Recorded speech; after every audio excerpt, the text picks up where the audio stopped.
Reunited again. Ahmed Freed here with Tom Haberstroh, the NBA Weekly Roundup. Good to see you once again, Tom. So it looks like the NBA has a plan in place to get back on the court. What's the latest there, Tom?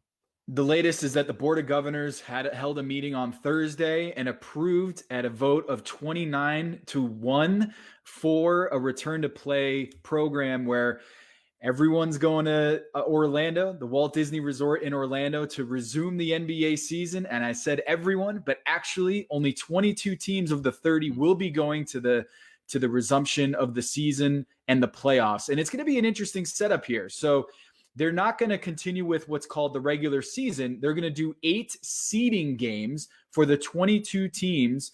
The Washington Wizards outside of the playoff picture in the Eastern Conference, and then 5 teams in the Western Conference: the Phoenix Suns, San Antonio Spurs, New Orleans Pelicans, Portland Trailblazers, and the Sacramento Kings are going to go to Orlando to try to make the playoffs. And the deal is, if they get within 4 games of the 8th seed, which in the Eastern Conference is Orlando and the Western Conference is Memphis, if they get within 4 games in the standings at the end of those 8 seeding games, then there will be a play-in game, a play-in tournament, they're calling it, but it's more like a play-in game. The 9th seed will have to beat the 8th seed twice in order to break into the playoffs, and the 8th seed would only have to win once. So that's the playoff structure to get into the playoffs, and then there's going to be a full resumption of the playoffs. So it's not going to be shortened series. It's going to be 7 games series for each of the playoff series, which is really interesting. The NBA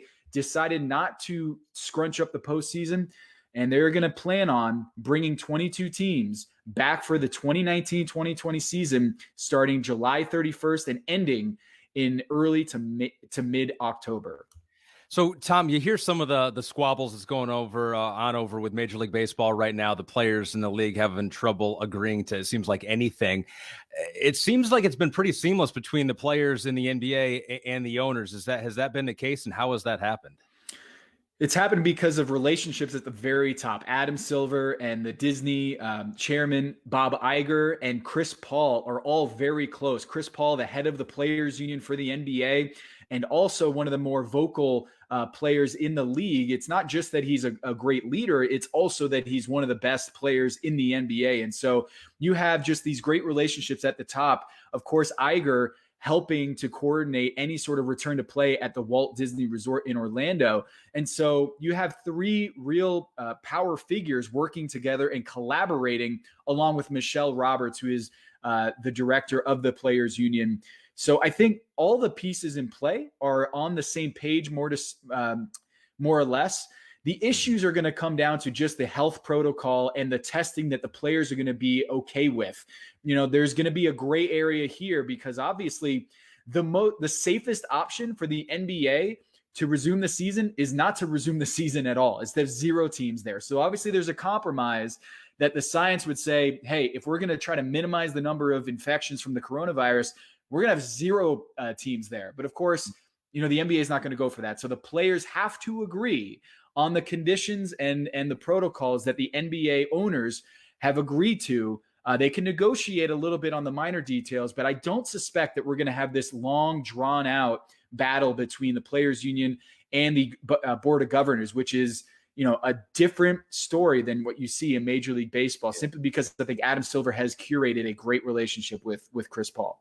So what do you think, Tom? What are the players going to be asked to do? Stay in the hotel room unless they're playing a game, and then once that game is over, get right back to the hotel room? The word is that the players are going to be able to have a social life in the sense that they're not going to be in their hotel rooms the entire time. They're going to be able to go out to dinner. They're going to be able to go possibly go play golf and walk around outside. And it's not going to be a complete solitary confinement in their hotel and then they go to practice, go back to the hotel. It's not going to be quite like that. And the NBA just has to make sure that they have the protocols in place to make sure they get accurate test results and they have frequent enough testing so that if, say, a hotel staffer comes down with the coronavirus and then serves a plate of food to a player, and then that potentially exposes the player. And you also have to keep in mind, it's not just the players that might be worried about getting sick from the coronavirus. It's also the coaches. several coaches in the NBA are in that 65 years old or older range that the CDC says has high risk for serious illness resulting from a coronavirus. So the players are obviously concerned about getting sick and also concerned about the mental health impact of being in a bubble away from families. And at this point, we just don't know how many family members are allowed, if they're allowed at all, or maybe at certain times, let's say the finals will, the teams that are in the finals have their families with them during that time, because this could be an 8-week, 9-week thing for some of these athletes away from their family. That is a long time to be away from your loved ones. So, Tom, it's a great plan put together by the NBA. They've thought about it a lot. What could still derail it? Are we just talking one positive test, a team coming down with it, multiple players? What could throw this whole thing off? Ahmed, this is a really good question, and we don't have the answers. And that's one of the concerns that I hear from team executives and players that I've spoken to, is that they don't really know the health protocols yet. The NBA is going to present those, but it is interesting that the NBA has agreed on the return to play before they have kind of alerted the teams the exact protocols that they still have to figure out. Last night, Adam Silver on TNT talked about how coaches might not be able to be on the bench if they are 65 years or older. And that was news to the coaches. And the coaches union head, Rick Carlisle, who coaches the Dallas Mavericks, spoke out publicly and said, look, we're not okay with that at this point. We are in constant contact with the league to try to figure out how our coaches can coach without having to be, either with a mask on or out on the court at all. How can you coach if you have a mask on, or how can you coach without being on the sidelines? So there's still a lot of things that we have to nail down and are still being negotiated.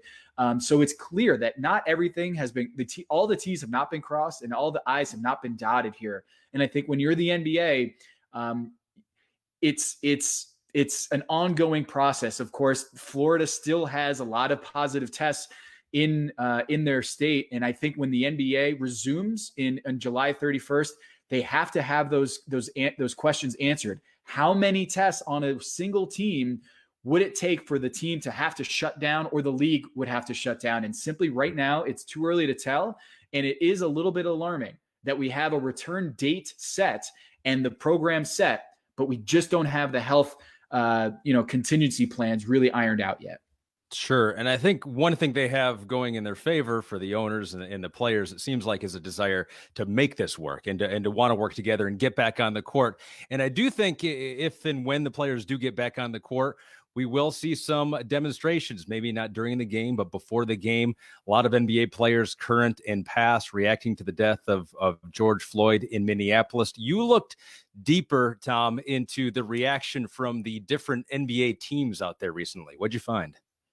Well, I think it's great that the majority, almost all of the NBA teams, 28 out of the 30, put out a public statement, an official statement on Twitter, and released that to the 61 million followers on Twitter that follow these team accounts. That's a huge number of people. But I think one of the things that I think a lot of African-American advocates are looking for is more accountability on police.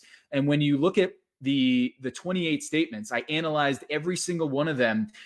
You find that there were 5,485 words written, and only 5 instances did you see the word police appear. And I think from advocates in the community, they'd like to see more accountability from these corporations and pointing the finger at the culprit who killed George Floyd. And I think that is one of the things that the NBA has to find a balance, is understanding the business side and the social and civil, the rights, striking the right tone here. And I think when it comes to playing games, there are players in the NBA that don't feel right now that this is the time to be talking about basketball. Patrick Beverley this week, when news broke that the NBA was planning a return to play, he simply tweeted, "This is not the time to talk about basketball."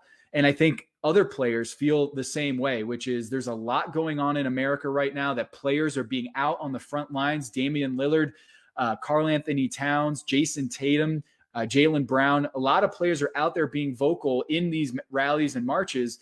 And a lot of players, I think, will feel compelled to make some sort of demonstration to show solidarity for the George Floyd protests. And I do want to note the NBA has a rule that it is not, players are not allowed to kneel during the national anthem. So it will be interesting to see how the NBA reacts if, say, LeBron James or another superstar decides to start a movement for during the national anthem in solidarity with Colin Kaepernick of the NFL and the other people have spoken out against systemic racism and police brutality. We still don't know what that will be or how the American conversation will be at that point in July 31st. But I do know that right now things are very raw amongst NBA players. NBA players have done such a great job of shining light on several of the problems out there in the past, and it looks like doing so once again. Tom Haberstroh joining us once again here as the NBA does look at getting back on the court in Florida here very soon. Talk to you again soon, Tom. Thanks, Ahmed.